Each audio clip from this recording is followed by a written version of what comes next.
Okay, let's dive right in. We're unpacking this really chilling and incredibly complex stack of documents today. We are, and what we have here details one of the most meticulous and I'd say terrifying criminal investigations to ever cut through the usually very quiet landscape of Skåne in Sweden. Right. And this whole sequence of events, it kicks off in the autumn of 1994.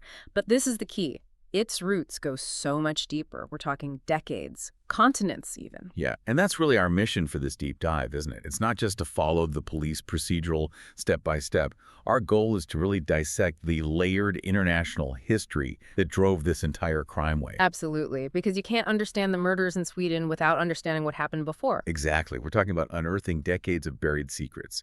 Things like political cover-ups that were executed thousands of miles away in Africa. And the lingering psychological trauma of wartime atrocities from the early 1960s, that just sits there festering for 30 years. And then you have the dark, hidden consequences of male violence. The kind that festers just beneath the surface of a seemingly quiet, ordered society. We're going to trace the calculated, terrifying path of a single killer. A killer motivated by a revenge that is, it's profound, it's personal, but it's also systemic. It is. It's a response to a whole system of failure. And that's what makes the start so jarring. The initial shock for the police and for you as you dig into these files, it's the contrast. You've got this idyllic, golden calm of a Swedish autumn. The kind of setting that just screams safety, predictability. Right. And it's suddenly violently shattered by a crime that is just... It's unique, it's theatrical, and it is horrifying. We start with a 78-year-old former car dealer who isn't shot, he isn't stabbed. He's found impaled on sharpened stakes in a muddy ditch in a place called Loading. It's visceral, it's calculated, and it is just terrifyingly premeditated. That visceral nature, I think it immediately forced the investigators, especially Inspector Wallander, right out of their comfort zone. Oh, for sure. This wasn't some quick, opportunistic crime. The severity of it, the engineering that would have been required to create that murder site. The sheer premeditation. It all suggested something deeply personal, almost ritualistic, meticulously planned, a modus operandi that, it spoke more of guerrilla warfare or a targeted execution than any local crime they'd ever seen. They knew from moment one they were dealing with someone different. They knew they were dealing with someone who was actively seeking extreme suffering for their victim. This wasn't just about ending a life. And as we navigate this investigation, we're going to peel back the layers on some of the most bizarre and fragmented evidence imaginable. We're talking about a victim who was secretly obsessed with self-published bird poetry. Right, and then you have a terrifying African war diary from the conflict in Katanga in the 60s. A genuine, unsettling, shrunken human head found in a hidden safe. Which is just, can you imagine finding that? No. And it all eventually leads to the definitive piece of evidence. A simple ledger, a notebook containing a hit list. But the foundation for all of it, the absolute core, lies in the tragic identity of the person the sources call the fifth woman. And what's just fascinating here, and I think what makes this so instructive, is the sheer volume of fragmented information that Wallander and his team had to deal with. They're drowning in it. Completely drowning. In details that seem totally irrelevant at first. Old tax disputes, rumors about illegalities, this empty dog kennel that keeps bothering Wallander. The smell of burnt coffee. The smell of burnt coffee, exactly. And the sudden arrival of these exotic relics and sophisticated surveillance equipment, this data overload. It both frustrated and complicated the investigation. It was so hard to see the forest for the trees. But that's what solved it. Ultimately, yes. It was the forensic focus on these tiny, seemingly contradictory details that allowed the team to spot the critical patterns they needed. So to really understand this, we can't start in Skåne. We have to go somewhere else entirely. We have to start where the motivation began. Let's follow that thread. Okay, so we have to anchor the beginning of this whole chain of events in an unnamed North African country. It's 1993, and this is the stage for the inciting incident. The documents describe an event of just horrific brutality. The slaughter of 4 French nuns. Right. The assailant's identity remained, frustratingly unclear, but the scene itself was described as a bloodbath. The sources use phrases like thick, congealed blood everywhere. It was a tragedy that immediately drew international attention. And this is where the story shifts. It goes from a general tragedy, as awful as that is, to a very specific and personal catastrophe. The crucial detail, the hinge on which this entire Swedish case will eventually pivot, was the existence of a fifth victim. Anna Ender. Anna Ender, a 66-year-old Swedish tourist. She was just visiting the nuns at the mission that night, maybe for spiritual guidance, maybe just enjoying a quiet moment off the beaten path. And she wasn't a local. This is critical. Her passport confirmed she was a tourist with an open return plane ticket. She was supposed to go back to Sweden. But the murder of 4 French nuns was already generating this intense international political pressure. The local government decided it was, and this is quote, bad enough. So they made a decision. A catastrophic decision rooted purely in political expediency. They opted for a state-sanctioned cover-up. They simply decided that Anna Ender was never there. They chose to erase her from the official record. An act of bureaucratic violence. I mean, that's really what it was. It is. They needed to minimize the international incident. So they falsified the records. They reported her death, falsely, as a simple traffic accident. And then they buried her. Swiftly. In an unmarked grave, far from the mission, erasing all official traces of her presence in the country. This systematic attempt to just obliterate a victim for political convenience, that's the single most important action in this whole narrative. It stripped her of her humanity, and it denied her daughter any chance of legal closure. But they didn't succeed. They didn't erase all the traces. There was one person who just couldn't live with the lie. Françoise Bertrand. A local police officer. And her job, specifically, was the grim administrative task of destroying Anna Ender's passport and her personal belongings. This was supposed to be the final step. The final bureaucratic shredding of Anna Ender's existence. But in doing her job, Françoise Bertrand found a travel bag. It had been overlooked, probably shoved behind a wardrobe or something. And inside this bag, she found drafts of letters that Anna Ender had been writing. Letters addressed to her daughter back in Sweden. And they specifically mentioned the town of Ystad in Skåne. So now Bertrand is facing this incredible moral crisis. She's described as a dedicated police officer who loved her country, but she was just tormented by the political strife and the moral vacuum she saw in the regime. And the injustice of this, the complete erasure of this Swedish woman's murder, it just gnawed at her. She confessed to suffering from debilitating insomnia over it. So she makes a decision, a really brave one. A powerful moral decision, a kind of quiet resistance. She realized she couldn't speak out publicly. The risk was too great. So she finds help in the most unexpected place. An alcoholic Swedish artist she knew, who was living in the capital. He helps her translate the materials. And then Bertrand writes this long, meticulous letter of her own. It detailed everything. The truth of the murder, the precise location of the unmarked grave, the political cover-up. And she asks, crucially, that her own name be kept absolutely secret to protect her. She mails this letter to Anna Ender's daughter. It arrives in Sweden in August of 1993. And that is the exact moment the clock starts ticking. The source documents show that the daughter, Yvonne Ender, who is of course completely unknown to the police at this point, she immediately begins her preparations. She's consumed by it, by the truth of her mother's brutal erased death. The document suggests she spends the next year working through her grief, but also systematically preparing, marshaling her resources. And meticulously planning her vengeance. She opens a notebook, a ledger, and she begins writing a column of names. The mission for personal justice was now officially in motion. So, let's fast forward. Just over a year later, it's September 1994, and the first domino falls in Skåne. It starts with a simple missing person report. For a 78-year-old man named Holger Eriksson, it's reported by his acquaintance, Sven Tyren. And right away, the police, led by Wallander, they recognize these highly unusual details, things that just didn't add up for a typical missing person case. Tyren, the acquaintance, he noted several strange things. First, the front door to Eriksson's secluded house was unlocked, which is odd for an elderly, wealthy man. Very odd. Eriksson's big, expensive car was still sitting right there in the garage.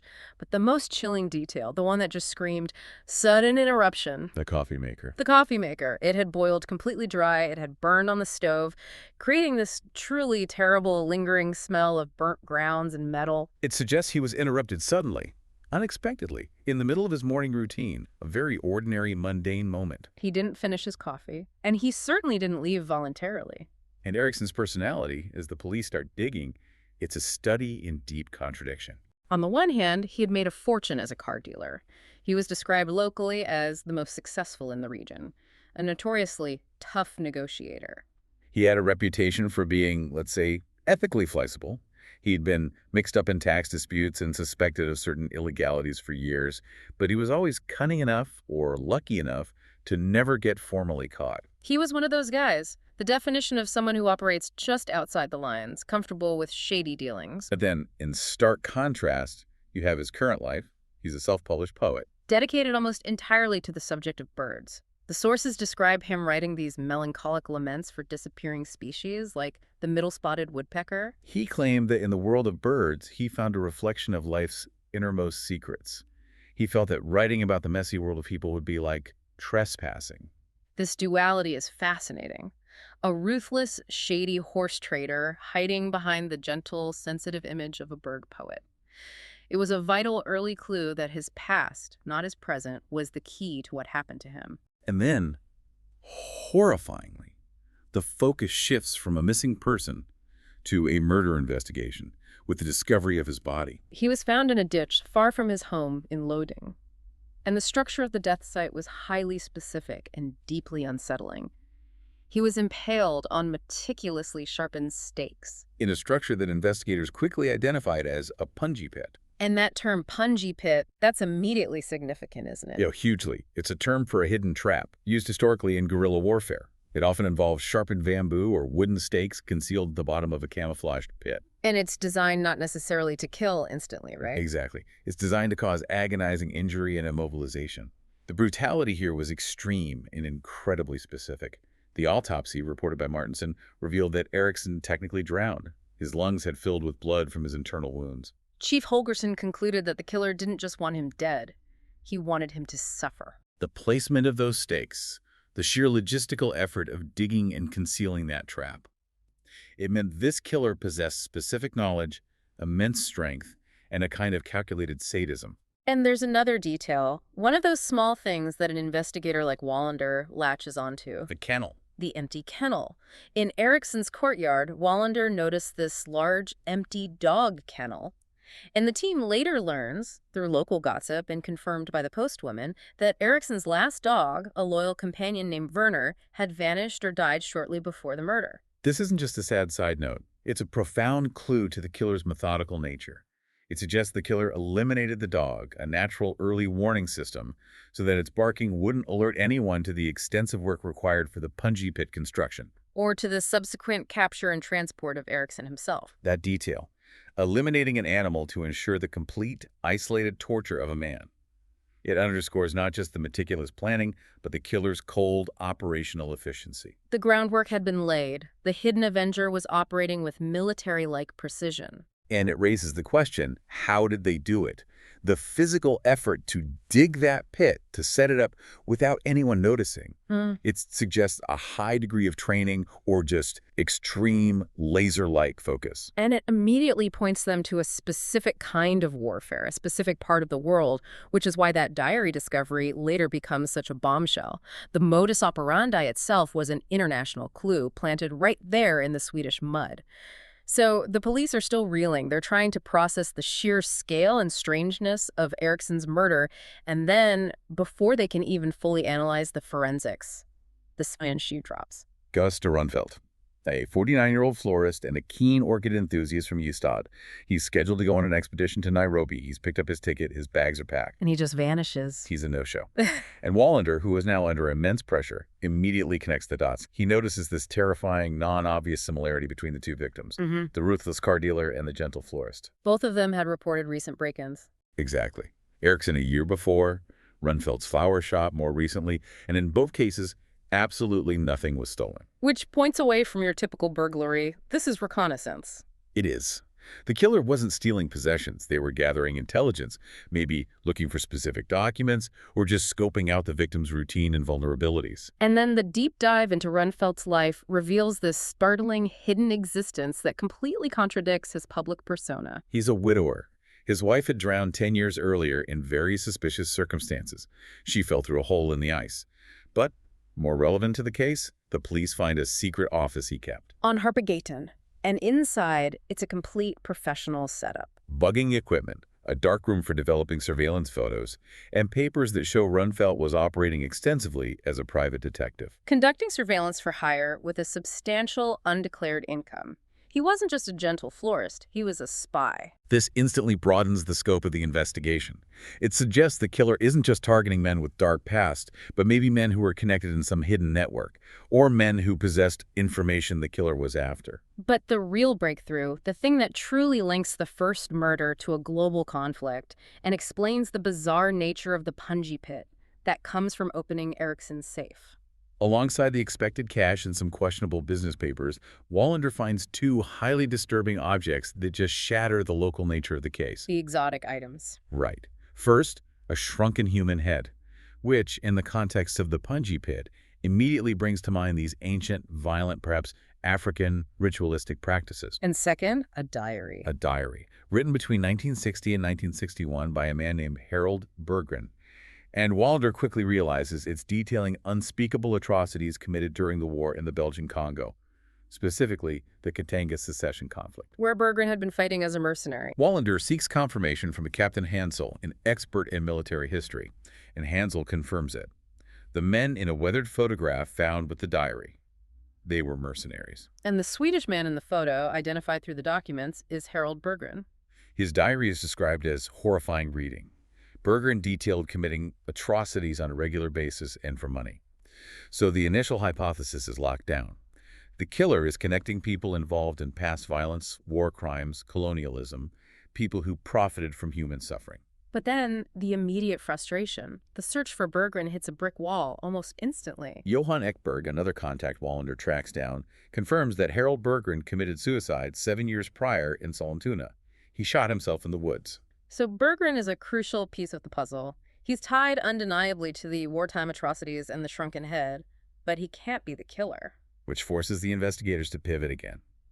They need to look for the connection between Eriksson and Berggren, a financial link, a military association, not for Berggren himself. And that connection must be strong, because the second murder confirms it's the same perpetrator. Yes. Gösta Runfeldt is eventually found. He was tied to a tree and strangled near Marzen's home. But the autopsy reveals a secondary method. He was drowned inside a sack. He was. So the killer used completely different physical methods, impaling versus drowning in a sack, but maintained that same extreme calculation and savagery. This deliberate variation in the execution style, coupled with the matching reconnaissance break-ins, it serves as the definitive hallmark of the same perpetrator. It proves the connections they're making between the victims are specific and intentional. So now you have a killer who is highly trained, incredibly resourceful, and is selecting victims based on a decades-old link to violence and profit. But what is the overarching pattern that connects the old mercenary friend, the corrupt car dealer, and the private detective florist? That's the question they have to answer fast. So at this point, the police are basically hunting a ghost with a global reach, but a terrifyingly local precision. And they have 3 confirmed victims. Holger Eriksson, impaled. Gösta Runfeldt, strangled and drowned in a sack. And now a third, Eugen Blomberg, a researcher from Lund, also found tied up in a sack and drowned, this time in Craigholm Lake. The pressure is just immense to identify the common thread before the next name on that invisible ledger gets crossed off. And the investigation shifts decisively. It moves away from the old tax disputes and the obscure war diaries and focuses on the victims' personal histories. Specifically, their dark histories involving women. And the pattern that emerges is deeply disturbing. And it instantly changes the entire scope of the motive. Let's look at Eriksson first. He wasn't just a horse trader in business. He took regular, unexplained trips to Poland since the war. And investigators learned that he would boast to his colleagues that he was going to buy women. So this confirms that his business illegalities were often intertwined with his systemic abuse and exploitation of vulnerable women. Then you have Runfeldt. His wife, Eva, died 10 years earlier in that highly suspicious accident, drowning after falling through a hole in the ice. And the sources indicate that Runfeldt, the man who called for help, the man who claimed he tried to save her, he was remembered by witnesses as being oddly calm during the entire ordeal. The police strongly suspected foul play at the time, but they just never had the evidence to prosecute him. And Blomberg's history is maybe the most explicit link of all. When Wallander goes to inform his wife of the murder, she shows almost no grief. She basically tells him she didn't know him well and she wasn't going to pretend to mourn him. She reluctantly shows Wallander a torn blouse and admits he'd been violently abusive. though she refused to detail all the other things he had done, so the unifying theme becomes terrifyingly clear and deeply systemic. The victims were chosen not randomly or just for their war connections, but based on a demonstrable lifelong history of abusing, exploiting, or even killing women. This shift in understanding the motive, from old war crimes to crimes against women, it feeds directly back into the perplexing profile of the killer. Right, because the victims were all large men. The construction of the punji pit, the ability to move these heavy, waterlogged sacks with bodies inside, it all suggested immense physical strength. Which initially pointed the investigation towards a male perpetrator, maybe former military, or a powerful dock worker type. But then you have this contradictory physical evidence that keeps surfacing, challenging that whole assumption. At one crime scene, the police find a single discarded false nail, which is an undeniable indicator that a woman had been present. And most curiously, on Runfeldt's name tag holder, and later confirmed at another scene, there was this distinctive, specific, harsh perfume scent. Wallander pursued this scent clue relentlessly. He sought confirmation from a woman named Ylva Brink, a midwife at Ystad Hospital. Who had, 2 weeks after Blomberg's murder, been knocked down by a suspicious nurse. Exactly. And Ylva described the perfume as special, almost metallic. When Wallander, trying to test her, suggested it was more like aftershave lotion, she immediately agreed. She confirmed the harshness, the intensity. So this specific, almost masculine-smelling perfume, coupled with the false nail, forced the police to consider this radical, unsettling possibility. That they were hunting a woman, perhaps one with immense training or professional experience. And all of this is happening against a backdrop of rising societal panic. The sheer brutality of the killings and the fact that the police seemed powerless to stop the pattern, it led to significant societal fallout. Residents in Lodinj and other areas, they were terrified, and they started publicly discussing and organizing a citizen militia. The police realized this was more than just fear. It was a sharp public loss of confidence in law enforcement itself. People were openly giving their names to be included in these local patrols. So the killer's actions were succeeding on multiple levels. They weren't just delivering personal vengeance. No, they were also targeting the perceived failures of the justice system, and in doing so, undermining the entire community's trust in the rule of law. She wasn't hiding. She was making a very clear statement about who goes free and who deserves to be judged. So the breakthrough that finally unlocks the killer's identity, it stems from connecting the last victim, Eugen Blomberg, to a potential accomplice or witness. Right. The initial search was for a woman with the initials K.A., and Svedberg successfully tracks down Katarina Taxel. She was Blomberg's estranged partner and, crucially, a new mother. And this immediately links back to the hospital. Wallander had gotten a note about that strange incident at the Ystad maternity ward, the suspicious nurse who deliberately knocked down the midwife, Ylva Brink. The same woman who identified the harsh perfume. Wallander deduced this nurse was there to see Taxel, maybe to deliver a message or to verify information on Blomberg. And Taxel, now deeply frightened, fled her apartment secretly. She knew she was being watched, so she took the back way out to avoid being seen. And she left one massive clue behind, perhaps intentionally. In a secret compartment, hidden inside a double drawer in her desk, Wallander finds just a single item. A train timetable. A train timetable. But it wasn't random. The 16-hour departure from Nisho was underlined repeatedly. This isn't just commuter info. It strongly suggests the killer has a deep link to the railway system, either as an employee or as someone planning complex, timely transportation around that specific schedule. The trail then leads logically from Katarina Taxel to her former colleagues. She had worked on the railway dining cars. So the team interviews Margareta Nystedt, a fellow employee. And Nystedt confirms it. Another woman worked the trains, a conductor. And her name is on the list of railway employees provided by the train company. And that woman is Yvonne Ander. And her profile instantly fits so many of the frustrating and strange facts the police had been collecting. She has a background as an assistant nurse and an ambulance medic. This gives her the medical knowledge to fake being a hospital employee. And, critically, it gives her access to confidential medical and social records of abused women. This is how she was able to vet and confirm the dark pasts of her victims. And what's more, she lives nearby, right there in Ystad. The investigative team, realizing the urgency, they race to her apartment. It's locked and empty. But the definitive, damning evidence is found hidden in a notebook. The hit list. The ledger contains a column of names with corresponding dates of death. Eriksson, Runfeldt, and Blomberg are all on it. And the list is clearly still active. The very next name is Tor Grinden. This notebook is the final, undisputed confirmation. Yvonne Ander is their meticulously calculated killer. And the physical evidence finally ties her, undeniably, to the earlier strange modus operandi against Runfeldt. Nyberg finds fingerprints on a cup in Ander's apartment. And these prints are an immediate match to the highly contested prints found earlier on Runfeldt's suitcase, the one he was packing for Nairobi. And also to a cigarette butt found at an earlier crime scene. This establishes her physical presence at the preparation stages of the murder. It confirms the killer's gender and identity beyond any doubt. And then the final, horrifying link connects the killer's personal motive all the way back to the beginning of our deep dive. Wallander, through his detailed research, had confirmed the historical connection between Eriksson and a woman named Krista Haberman, a beautiful Polish woman interested in birds who disappeared mysteriously in 1967. And the evidence strongly suggests Eriksson murdered her and buried her on his farm. A freshly dug ditch had been noted around the time she vanished. This showed Eriksson was a systematic killer and abuser of women long before Yvonne Ander even started her mission. But the personal motive is the engine of all this violence.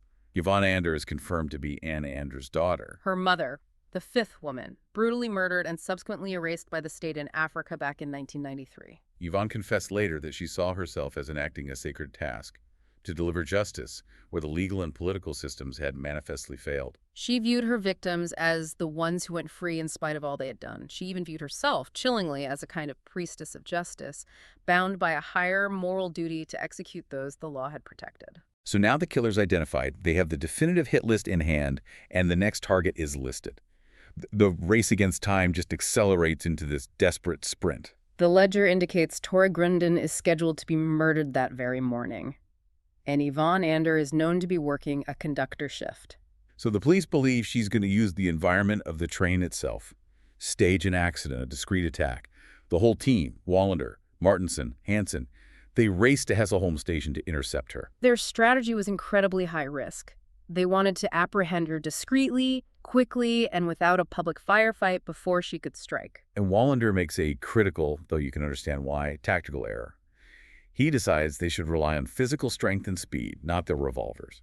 Her previous actions hadn't involved firearms, just immense physical ability. So as they approach her on the platform, Martinson stretches out his arms to grab her, believing he has the element of surprise. And the confrontation that follows is just a brutal display of her hidden competence. Yvonne Ander showing this immense, professional, trained physical strength. She reacts instantly. She doesn't panic, she fights. She strikes Martinson with a jab. It's described as clean, hard, and accurate, knocks him unconscious instantly. Her movements are those of someone trained in martial arts or close-quarters combat. Then, as Hansen moves in, she grabs his jacket, delivers a devastating knee to his groin. It severely injures him, renders him completely incapacitated. And then she flees, tearing off her overcoat as she runs, which confirms she had anticipated being captured. She had planned a specific swift escape route that required shedding cumbersome clothing. And the situation escalates immediately when Wallander realizes the second, more dangerous critical error they made. In the confusion of the melee, Yvonne Ander had bent over the injured Hansen, and, using her speed and precision, she had stolen his revolver. So the fugitive is now armed, highly skilled, and immensely dangerous.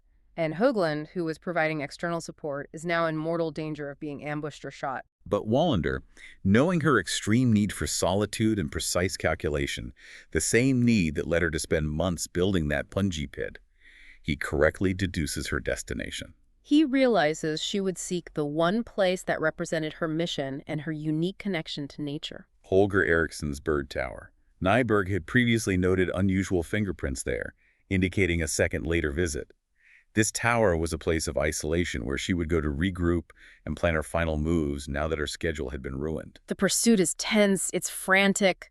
Wallander manages to intercept Högland just before she confronts the armed killer, saving her from potential injury. And Yvonne Ander is finally captured, alone and armed, at the bird tower.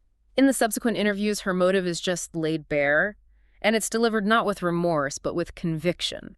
A chilling calm. She confesses everything. She explains her intense, visceral need to understand and avenge her mother, Anna Ander, the woman who was killed overseas and then erased from history by corrupt state officials. She viewed her victims, Eriksson, Runfeldt, Blomberg, as a perfect composite of the quiet, systemic evil that the justice system ignores. She believed she was enacting vengeance for all the wronged and abused women she had encountered in her work as a nurse and a medic, seeing them as the ones who went free in spite of all they had done. Her mother's state-sanctioned cover-up, she felt, completely justified her belief that justice must be created violently, where the law is absent. The investigation continued even after her arrest. It was focused now on closure and confirming all the systemic connections. They worked to confirm the links to Krista Haberman's disappearance, though with Eriksson dead, justice for Krista could only be delivered through exposure. And critically, the case of Anna Anders' death was immediately elevated to the National Police Board, finally forcing official acknowledgement of the profound international injustice that had started this entire bloody cycle. The human toll on the Gestad team was significant. Hansen required extensive medical attention for his severe injuries. Martinson and Högland needed time to recover from the physical and psychological shock. But in the immediate aftermath, Wallander himself entered this new, reflective phase of his life. He decided to buy the 2-story brick house north of Gestad, the one with the big old garden. A place where he could finally have a permanent view of the sea and maybe, just maybe, find a measure of peace. And most touchingly, he sought a replacement for the profound loneliness that the case and the process of aging had brought on. He committed to finding a black Labrador puppy from a local kennel. A small, domestic sign of hope, of stability and renewal after confronting such incredible darkness and chaos. #Hout-outro. While the investigation into Yvonne Ander was definitively solved, the who and the how were confirmed, the process really opened up these chasms that no one had imagined lay just beneath the surface of this quiet Swedish society. That's right. The story, as it's laid out in these source documents, it just reveals the terrifying systemic consequence of ignoring decades of smaller, quieter injustices. The hidden abuse, the suspicious drownings, the war criminals living peaceably in Skåne. And how that ignored compounding evil can eventually manifest in a catastrophic wave of highly calculated, deeply personal revenge. It certainly makes you pause and reflect on the nature of information and accountability. Wallander, throughout this whole relentless pursuit, was so focused on understanding the why of Yvonne Ander. Not just the method, but the ultimate motivation. And the police gained knowledge of the facts, right? Yeah. Who was killed, what the modus operandi was, where the bodies were found. But the true enduring challenge of the case, and maybe the challenge of our own information-heavy world, is gaining genuine understanding of the human chaos and moral justification that drives actions like this. Indeed. And it brings us back to Wallander's final reflections, standing quietly at his father's grave. He wondered about the nature of justice and moral boundaries, questioning if he or his father had anything fundamental in common with Yvonne Ander. A woman who felt compelled to kill to create a justice the state had denied her. And this leads us to our final provocative thought for you to mull over. The source material suggests that Yvonne Ander was a person who, despite the horrific violence she enacted, operated under a strange moral code. She confessed, she was truthful in her motive, she never once lied about her mission or her reasons. So in a world full of conflicting information, of obfuscation and political spin, the very type of deceit that led to her mother's death, what is the true moral value of absolute unyielding truth? Even when the pursuit of that truth leads to actions that are monstrous and bordering on madness. What kind of justice is truly worth pursuing when the official system fails? Thank you for joining us on this incredibly intense deep dive into the anatomy of calculated revenge. We encourage you to continue exploring the complex connections between justice, consequence, and the secrets buried just beneath the surface of the world you think you know.